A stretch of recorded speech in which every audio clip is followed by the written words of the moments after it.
spécial maman.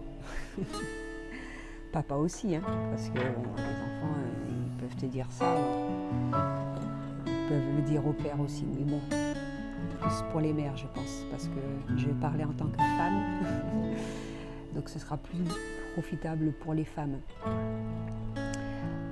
J'en suis sûre, tu es mère, tu as plusieurs enfants.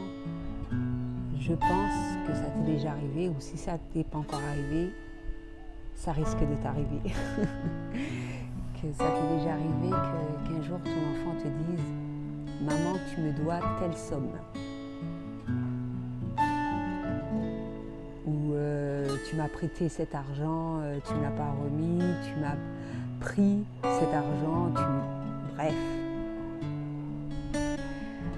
Moi, ça m'est déjà arrivé, je pense, une sur deux, il me semble, hein, si mes souvenirs sont bons. Qu'est-ce que tu peux répondre à l'enfant? Vraiment.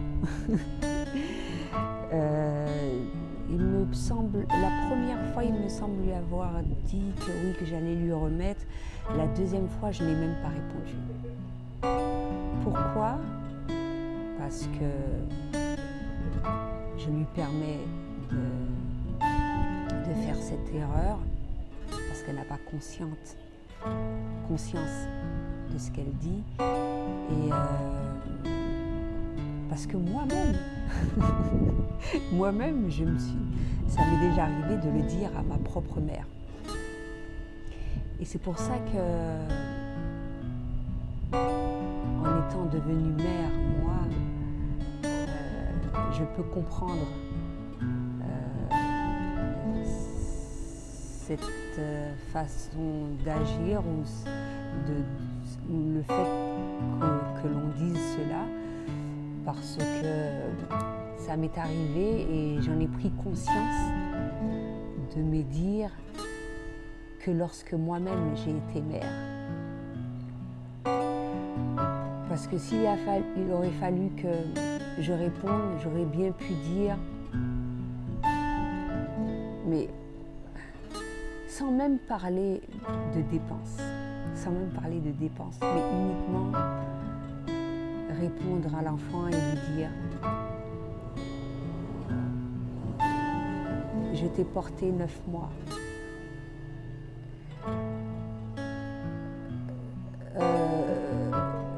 Ce qui a été en début de vidéo par rapport à mon estomac, mes seins.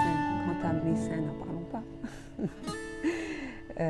Parce que je les ai tous allaités, mes enfants, et plus que la norme. Il y en a un que j'ai allaité durant 2 années, il y en a un que j'ai allaité durant 16 mois, mais ça a été un pur plaisir. Je ne regrette rien. Si je devais le refaire, je le referais encore une fois. Certes, mes seins ne sont plus ceux qu'ils étaient durant ma jeunesse, mais ça ne me dérange pas dans le sens où certaines femmes, à un certain moment, elles font de la chirurgie, etc. Non, je ne me vois pas faire ce genre de choses. Je sais que j'ai eu des enfants. Pour moi, la personne qui va m'accepter doit m'accepter telle que je suis. À l'heure actuelle, avec 4 grossesses. Et heureusement pour moi, mon corps n'a pas été vraiment déformé. Mais bon, donc durant la grossesse, ton ventre change, tes seins changent. Tout. Donc s'il fallait parler des dépenses que j'ai fait pour mes enfants, je pense qu'ils n'auraient pas suffisamment d'argent à me rembourser. En tout cas à l'heure actuelle, et même toute leur vie, ce ne serait pas suffisant, je pense. Donc je pense que maman, toi tu vas regarder la vidéo. Ça va te faire rire, peut-être que tu vas dire un certain nombre de choses par rapport à ça, je te connais. Mais c'est pas grave, je t'aime. Et donc, juste pour dire que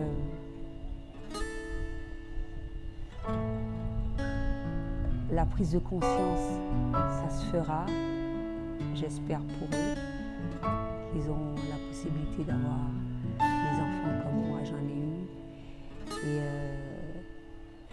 que ça a été un pur bonheur pour moi d'en avoir. Comme je l'ai dit dans une autre vidéo, bien évidemment, on ne naît pas parent, on le devient. Si je devais le refaire encore mieux, je l'aurais refait. Pour moi, j'estime avoir fait du mieux que je pouvais, comme tout parent. Et parce que je pense que en étant parent, en voulant être parent, on souhaite ce qu'il y a de mieux pour ses enfants. Encore plus pour moi, qui a eu une enfance difficile. Et à travers mes gestes,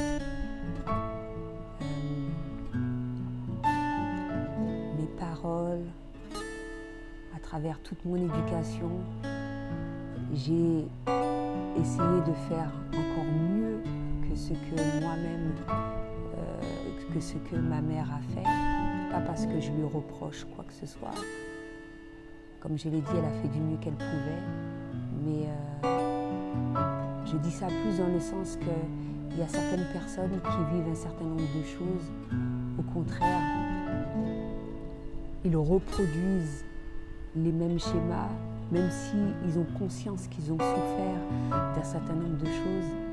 Hormis moi, j'ai fait du mieux que je pouvais. Je pense même avoir voulu donné plus que la norme. Et ce qui n'est pas forcément bon, mais il y a des choses que je ne regrette pas, comme l'allaitement, même si on me l'a reproché, comme le co-sleeping. Si c'est à refaire, je le referai, parce que même si les médecins ils te disent oui, normalement un bébé doit dormir dans son berceau à tel âge. Pour le dernier, lui, il a eu la chance, la première et le dernier. Ils ont eu cette chance-là, encore plus le dernier, à dormir avec moi, même jusqu'à l'âge de 2 ans. C'est à l'âge de 2 ans, je me suis dit non, c'était comme je l'allaitais, c'était fatigant. Donc vraiment là, je me suis dit il faut qu'il y ait une coupure, et elle n'a pas été énorme parce que bon, il a rejoint ses frères et sœurs, il n'était pas seul. Donc voilà quoi. Mais de ce côté-là, il ne peut pas dire qu'il n'a pas reçu d'amour. Et c'est ça ce que je retiens de tout ça, c'est l'amour. L'amour que tu souhaites donner à tes enfants. J'espère leur en avoir donné suffisamment. J'espère leur en donner encore plus. Et parce que c'est ce dont un enfant a besoin. Et c'est vrai que c'est encore plus difficile lorsque le père n'est pas présent. Ça ne veut pas dire que je fais des reproches au père non plus. Quand il n'est pas présent, c'est-à-dire que tu ne vis pas avec le père. Il est clair que quand tu prends ce genre de décision,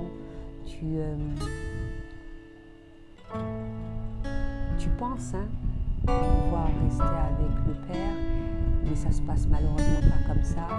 Certains sont quasiment absents, donc la mère doit prendre le rôle des deux. Il y en a certains qui vont assumer leur rôle du mieux qu'ils peuvent, et je leur remercie pour ça, parce qu'on voit la différence quand un père est non présent ou pas.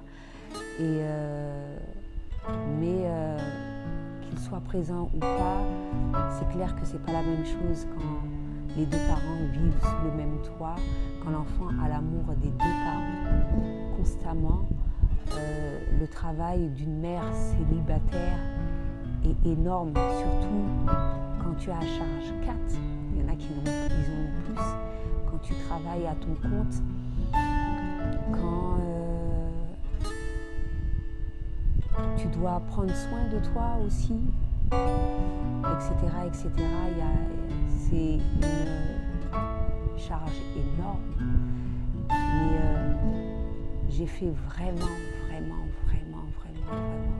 mieux que je pouvais pour mes enfants, pour qu'ils reçoivent cet amour et qu'ils grandissent dans de bonnes conditions. Peut-être que je les ai un petit peu gâtés et c'est avec du recul que je m'en rends compte, parce que là ils ne peuvent pas dire qu'ils n'ont pas eu, il y a beaucoup de choses qu'ils ont eu que moi-même je n'ai pas eu. Ils avaient tellement qu'ils jouaient par exemple pas avec leurs jouets, mais ça je m'en veux pas. En fait je leur ai offert ce que moi-même je n'ai pas eu, sans en vouloir à mes parents. Mais on apprend. Et c'est pour ça qu'il ne faut pas s'en vouloir, ni à l'un, ni à l'autre. Chaque individu sur Terre fait du mieux qu'il peut. Et à partir du moment qu'on retient qu'il n'y a que l'amour à travers tout cela, ça te permet d'avancer, ça te permet de tirer un trait sur le passé et de vivre, de faire ta vie encore mieux qu'elle ne l'était, etc., etc. C'était tout ce que j'avais à dire pour aujourd'hui. À bientôt.